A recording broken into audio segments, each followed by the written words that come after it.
Praise the lord.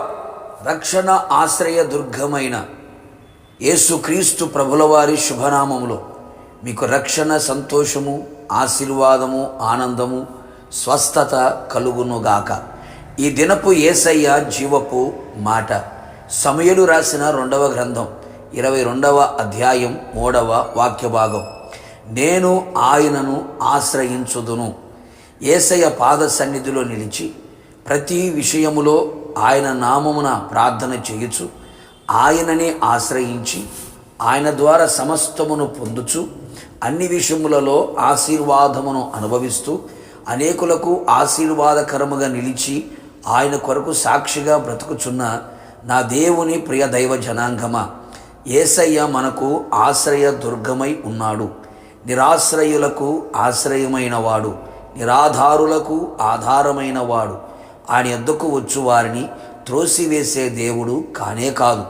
అట్టి దేవుణ్ణి ఆశ్రయించిన మనము ధన్యులమై ఉన్నాము. యేసయ్యకే అధిక స్తోత్రము, మహిమ, ఘనత, ప్రభావము కలుగునుగాక. భక్తుడు సెలవిచ్చిన చక్కని మాట, నేను ఆయనను ఆశ్రయించుదును అని. నిజమే ప్రియులారా, మనుషులను, రాజులను నమ్ముకొనుట కంటే యేసయ్యను ఆశ్రయించుట మేలు. ఏ మనుష్యుడు నమ్మదగిన వాడు కానే కాదు. నా యేసయ్య ఎంతో నమ్మదగిన దేవుడు, ఆశ్రయమైన వాడు.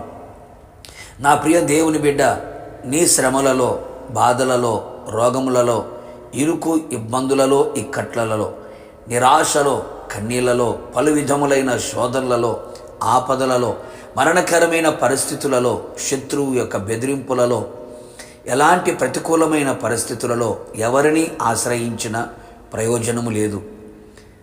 ఎవరున్నా, ఏ నరుణ్ణి ఆశ్రయించినా నష్టమే, మోసమే, నాశనమే తుదకు మిగులును.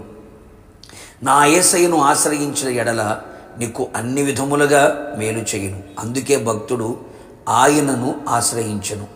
మనము కూడా ఆయనను ఆశ్రయమును కోరుదము.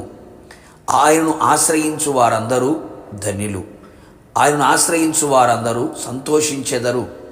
ఆయన వారి దుఃఖమును, విచారమును, వేదనను, బాధను తొలగించును, ఆనందమును దయచేయును, వారి సంతోషమును కాపాడును. ఆయనను ఆశ్రయించు వారిని ఆయన విడిచిపెట్టేవాడు కాదు. అందరూ విడిచిన, మరచిన, దూరమైన, కనుమరుగైన ఆయన వారిని చెయ్యి విడవడు, ఒంటరిగా విడవడు, అనాథలనుగా విడవడు, వారితో కూడా ఉండును. ఆయన ఆశ్రయించు వారికి ఆయన కేడమై వారిని అన్ని విషయములలో కాపాడును. వారి ఆత్మ, ప్రాణ, శరీరమును కాపాడి సురక్షితమును, క్షేమమును, భద్రతను దయచేయును. తను ఆశ్రయించు వారి ఎడల ఆయన దయాళుడై వారిని రక్షించును, విడిపించును, సంరక్షించును, పోషించును, రక్షించును. ఆయన మనం ఆశ్రయించినంత కాలం ఆయన మన చుట్టూ నెమ్మదిని కలుగు చేయును. ఏ శత్రు కార్యములు, బెదిరింపులు, కుట్రలు, యుద్ధము లేకుండా ఆయన మన పక్షముగా యుద్ధము చేసి మనకు జయమునిచ్చి నెమ్మదిని కలుగు చేయును. ఆయన ఆశ్రయించు వారిని ఆయన అన్ని విషయములలో వర్ధిల్ల చేయును. నీ ఆత్మ వర్ధిల్లుచున్న ప్రకారం అన్ని విషయములో వర్ధిల్లుచు సౌఖ్యముగా ఉండెదరు. కావున నా దేవుని ప్రియులైన ఇప్పుడైనను ఆయన ఆశ్రయించదము. ఆయన మనందరికీ ఆశ్రయ దుర్గమై ఉండునుగాక, రాకడకు సిద్ధపరచునుగాక. ప్రార్థన. ఆశ్రయ దుర్గమైన యేసయ్య, నీ పరిశుద్ధ పాదములకు స్తోత్రములు. నీ ప్రియులందరూ మిమ్మల్ని ఆశ్రయించుచు ఉండగా మిమ్మల్ని ఆశ్రయించు వారందరి ఎడల మీరు చేయదలిచిన కార్యములన్నీ కూడా వారి జీవితంలో మీరు చేయమని కోరుతూ ఉన్నాం. నిరాశ్రయులకు ఆశ్రయమైన వాడ, మీ కార్యములు వెల్లడి చేసి నీ విడల జీవితంలో ఊహకమించిన ఘనకార్యములు జరిగించి మీరు ఆకడకు సిద్ధపరచమని, నిన్ను ఆశ్రయించు వారందరినీ నీ రాజ్యమునకు చేర్చుకోమని యేసు నామములో అడిగి పొందుకున్నాము తండ్రి, ఆమేన్.